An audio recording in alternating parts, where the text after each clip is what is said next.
Hello students, my name is Manisha and welcome to my YouTube channel.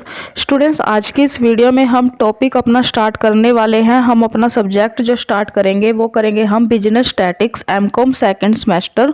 ठीक है, तो आज से जो है हमारा ये सिलेबस इसका स्टार्ट हो जाएगा और आज हमारा इसका फर्स्ट चैप्टर है correlation and types of correlation, जिसके अंदर स्टूडेंट्स मैंने जो दो वीडियोस थी जिसमें मैंने आपको पढ़ाया था सिंपल कोरिलेशन क्या होता है और मल्टीपल कोरिलेशन क्या होता है। इन दोनों की अलग अलग वीडियोस जो है आपको मेरे चैनल पर पहले ही मिल जाएंगी। वो मैंने आपको प्रीवियस जो सेमेस्टर था उसमें जो है मैंने आपको कवर करवा दिया था। तो आज से हम हमारे जो भी इसके बचे हुए चैप्टर्स हैं वो हम सारे चैप्टर्स जो है कवर करेंगे आने वाली वीडियोस में। तो आज की इस वीडियो में जो हमारा थर्ड इसका टाइप था कोरिलेशन का, पार्शियल कोरिलेशन, उसको जो है हम आज की इस वीडियो में करने वाले हैं, जिसको हिंदी में हम क्या बोलते हैं, आंशिक सहसंबंध। तो इस वीडियो को देखने से पहले स्टूडेंट्स मेरी आपसे रिक्वेस्ट है कि आप जो इसकी स्टार्टिंग की दो वीडियोस हैं उनको जो है आप मेरे चैनल पर जाके जरूर वॉच कीजिएगा, जिससे कि आपको ये वीडियो अच्छे से समझ आ जाए, क्योंकि जो बेसिक है आपका वो आपका उन्हीं दो वीडियो से ही आपका जो है वो क्लियर होगा। तो चलिए स्टार्ट करते हैं हमारी आज की वीडियो। तो सबसे पहले यहाँ पे हम बात करेंगे पार्शियल कोरिलेशन क्या होता है, हिंदी में हम इसको क्या बोलते हैं, यहाँ पे आंशिक सहसंबंध। ठीक है, तो इसके अंदर क्या होता है, बेसिकली इसके अकॉर्डिंग जो है दो से ज़्यादा वेरिएबल्स, ध्यान से सुनना मैंने क्या बोला है कि इसके अकॉर्डिंग दो से ज़्यादा वेरिएबल्स को स्टडी किया जाता है। उसके बाद जो आपका पार्शियल कोरिलेशन होता है, आंशिक सहसंबंध होता है, इसमें क्या होता है, इसमें एक वेरिएबल तो डिपेंडेंट होता है। ठीक है, एक तो डिपेंडेंट वेरिएबल होता है और जो अदर वेरिएबल्स होते हैं वो क्या होते हैं, इंडिपेंडेंट वेरिएबल्स होते हैं। वहीं पे जब मैंने आपको यहाँ पे सिंपल कोरिलेशन जो पढ़ाया था उसके अंदर क्या बताया था मैंने आपको कि सिंपल कोरिलेशन में जो दो वेरिएबल्स की जो है उसमें स्टडी की जाती थी। ठीक है, सेम ही लाइन है कि यहाँ पे सिंपल कोरिलेशन में दो वेरिएबल्स की स्टडी करते थे और वहीं पे जो मल्टीपल आपका कोरिलेशन होता था उसमें दो से ज़्यादा वेरिएबल्स की स्टडी करते थे। और यहाँ पे पार्शियल जो कोरिलेशन है इसमें भी दो से ज़्यादा वेरिएबल्स को स्टडी किया जाता है। उसके बाद सेकेंड पॉइंट मैंने आपको क्या बताया है कि जो पार्शियल कोरिलेशन है आपका, इसमें आपका एक वेरिएबल तो डिपेंडेंट होता है और अदर जो भी वेरिएबल्स होते हैं वो आपके यहाँ पे इंडिपेंडेंट वेरिएबल्स होते हैं। थर्ड पॉइंट क्या है आपका इसमें कि इसके अकॉर्डिंग यहाँ पे एक इंडिपेंडेंट वेरिएबल का, ध्यान से सुनना मैंने क्या बोला है कि इसके अकॉर्डिंग एक इंडिपेंडेंट वेरिएबल का एक डिपेंडेंट वेरिएबल पे पार्शियल इम्पैक्ट जो है वो चेक किया जाता है, जिसमें क्या देखा जाता है, जिसमें कि तीसरे इंडिपेंडेंट वेरिएबल को यहाँ पे कांस्टेंट रखा जाता है। ठीक है, तो ध्यान से सुनना मैंने क्या बोला कि जो आपका पार्शियल कोरिलेशन होता है उसके अंदर थर्ड पॉइंट आप क्या ऐड करोगे कि इसके अकॉर्डिंग एक इंडिपेंडेंट वेरिएबल का एक डिपेंडेंट वेरिएबल पर क्या पार्शियल इम्पैक्ट पड़ रहा है उसको चेक किया जाता है, और जिसमें तीसरा जो इंडिपेंडेंट वेरिएबल है उसको यहाँ पे कांस्टेंट रखा जाता है। कांस्टेंट का मतलब क्या होता है, यहाँ पे कांस्टेंट का मतलब होता है यहाँ पे कि जो आपका बजट है और जो प्राइस है, ठीक है, बजट या फिर जो प्राइस है वो आपका फिक्स रहेगा, वो चेंज नहीं होगा। ठीक है, तो कांस्टेंट का इसमें मतलब सिंपल यही है।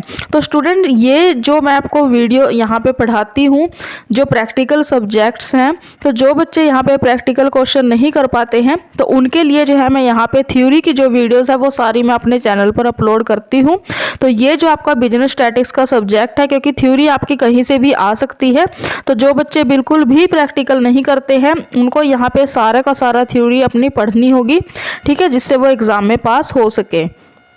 उसके बाद चलिए आगे, यहाँ पे फोर्थ जो पॉइंट है उसमें आपको क्या बताया गया है कि इसमें जो आपकी पार्शियल जो कोरिलेशन है इसमें आपकी जो डायरेक्शंस है और डिग्री है उसको यहाँ पे स्टडी किया जाता है। किसको पार्शियल कोरिलेशन में स्टडी किया जाता है, सबसे पहले डायरेक्शंस और डिग्री। ठीक है, इनको यहाँ पे जो है स्टडी किया जाता है। नेक्स्ट पॉइंट इसमें क्या है कि इसमें जो डायरेक्शन होती है पार्शियल कोरिलेशन में वो जो है पॉजिटिव और नेगेटिव दोनों होती है। वो क्या होती है, पॉजिटिव भी हो सकती है और नेगेटिव भी हो सकती है। और इसमें जो यहाँ पे डिग्री है वो यहाँ पे इसमें -1 से लेके 1 तक होती है, ठीक है, -1 से लेके 1 तक। तभी यहाँ पे बोला है ना कि यहाँ पे जो डायरेक्शन है वो नेगेटिव और पॉजिटिव दोनों हो सकते हैं, ठीक है। तो -1 से 1 तक यहाँ पे डिग्री होती है। और अब इसका जो सिंबल है ये सबसे इम्पोर्टेंट है। यहाँ पे इसका जो सिंबल है वो क्या है, R12.3, ये जो है इसका सिंबल है। तो कांस्टेंट का मतलब आपको मैंने पहले ही बता दिया था कि कांस्टेंट का मतलब क्या होता है कि जो प्राइस है आपका या फिर जो बजट है वो आपका फिक्स रहेगा, चेंज नहीं होगा। उसके बाद यहाँ पे अब इसका जो है आगे यहाँ पे फॉर्मूले जो है वो दिए गए हैं यहाँ पे, ठीक है। आप देख सकते हो ये फॉर्मूले आपको दिए गए हैं। तो अब ये फॉर्मूले आपको कैसे समझ आएंगे, तो ये फॉर्मूले आपको यहाँ से समझ आएंगे, ठीक है। तो चलिए देखते हैं कि इसमें आपको क्या बताया गया है। तो जो सबसे पहले यहाँ पे आपका R12.3 है, इसका मतलब अब क्या होता है, तो इसमें इसका मतलब क्या होता है कि इसमें जो सेकंड वेरिएबल है, जो सेकंड वेरिएबल है उसके पार्शियल इम्पैक्ट को यहाँ पे फर्स्ट वेरिएबल पर स्टडी किया जाता है। मतलब कि जो आपका सेकंड वेरिएबल है, ठीक है, सेकंड वेरिएबल है उसका फर्स्ट वेरिएबल पर क्या पार्शियल इम्पैक्ट पड़ रहा है, क्या आंशिक जो है यहाँ पे प्रभाव जो है पड़ रहा है, उसको यहाँ पे स्टडी किया जाता है। जिसमें क्या किया जाता है, जो थर्ड वेरिएबल होता है आपका उसको यहाँ पे इंडिपेंडेंट वेरिएबल, ठीक है, जिसमें थर्ड इंडिपेंडेंट वेरिएबल को कांस्टेंट रखा जाता है, ठीक है। तो ये आपका R12.3 का मतलब है। उसके बाद यहाँ पे सेकंड क्या है, R23.1। अब इसका मतलब क्या है, तो इसमें क्या है कि इसमें जो थर्ड वेरिएबल है उसके पार्शियल इम्पैक्ट को सेकंड वेरिएबल पर यहाँ पे स्टडी किया जाता है, ठीक है। थर्ड वेरिएबल के पार्शियल इम्पैक्ट को किसके ऊपर, सेकंड वेरिएबल के ऊपर। यहाँ लिख रखा है ना कि 23.1, मतलब कि जो आपका तीसरा, जो ये थर्ड यहाँ पे 3 लिख रखा है ना कि थर्ड जो वेरिएबल है उसका सेकंड वेरिएबल के ऊपर क्या प्रभाव पड़ रहा है, क्या इम्पैक्ट पड़ रहा है, उसको चेक किया जाता है। और जो फर्स्ट आपका इंडिपेंडेंट ये वेरिएबल है, ठीक है, फर्स्ट जो यहाँ पे इंडिपेंडेंट वेरिएबल है उसको यहाँ पे कांस्टेंट रखा जाता है, उसको यहाँ पे जो है फिक्स रखा जाता है, चेंज नहीं होगा वो फर्स्ट वेरिएबल जो है। उसके बाद यहाँ पे R13.2, अब इसका मतलब क्या है, तो R13.2 इसमें जो है यहाँ पे थर्ड वेरिएबल के पार्शियल इम्पैक्ट को फर्स्ट वेरिएबल पर स्टडी किया जाता है, ठीक है। यहाँ पे आप देख सकते हो 13.2 लिख रखा है ना, तो इसका मतलब यहाँ पे यही है कि इसमें जो थर्ड वेरिएबल है उसका क्या इम्पैक्ट पड़ रहा है फर्स्ट वेरिएबल पर, उसको यहाँ पे चेक किया जाता है, स्टडी किया जाता है। और जिसमें जो सेकेंड जो इंडिपेंडेंट वेरिएबल है उसको यहाँ पे कॉन्स्टेंट जो है रखा जाता है। तो ये आई होप कि आपको अब क्लियर हो गया होगा। तो जब आपको अब यहाँ पे R12.3, इसका मतलब क्या है कि जब आपको क्वेश्चन में पूछा जाए कि जो सेकंड वेरिएबल है, सेकंड डिपेंडेंट वेरिएबल है, उसका फर्स्ट वेरिएबल के ऊपर क्या इम्पैक्ट पड़ रहा है, क्या पार्शियल इम्पैक्ट पड़ रहा है, और थर्ड जो आपका वेरिएबल है इसको आपको यहाँ पे रखना है कांस्टेंट, ठीक है। थर्ड जो है यहाँ पे इसको कांस्टेंट रखना है। तो जब ऐसा आपसे पूछा जाएगा तब आप जो है यहाँ पे इस वाले फॉर्मूले का यहाँ पे यूज़ करोगे, ठीक है। तो यहाँ पे फॉर्मूला आप यहाँ पे नोट कर सकते हो, देख सकते हो। उसके बाद यहाँ पे सेकंड जो आपको फॉर्मूला दिया गया है वो है यहाँ पे R23.1।